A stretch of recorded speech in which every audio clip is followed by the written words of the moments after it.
सांगली जिल्हा परिषदेत महाविकास आघाडीची बाजी, चारही सभापती बिनविरोध. सांगली जिल्हा परिषदेमध्ये महाविकास आघाडीने पुन्हा एकदा आपली ताकद दाखवत सर्व सभापती पदांवर बिनविरोध निवड करून राजकीय वर्तुळात चर्चा रंगवली आहे. या निवड प्रक्रियेत कोणताही विरोधक पुढे न आल्यामुळे चारही सभापती पदे एकमताने भरली गेली.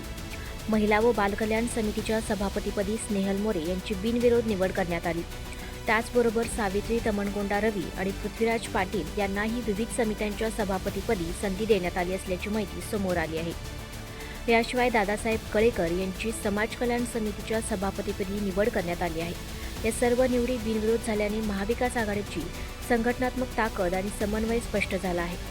जिल्हा परिषदेमधील या घडामोडीवर भाष्य करताना काही राजकीय नेत्यांनी ही निवड आश्चर्यकारक असल्याचे म्हटले आहे. विरोधकांकडून कोणताही उमेदवार न आल्याने निवड प्रक्रिया सुरळीत पार पडली. दरम्यान या निवडीनंतर जिल्हा परिषदेमध्ये आगामी काळात महाविकास आघाडीची पकड अधिक मजबूत होणार असल्याचे राजकीय विश्लेषकांचे मत आहे.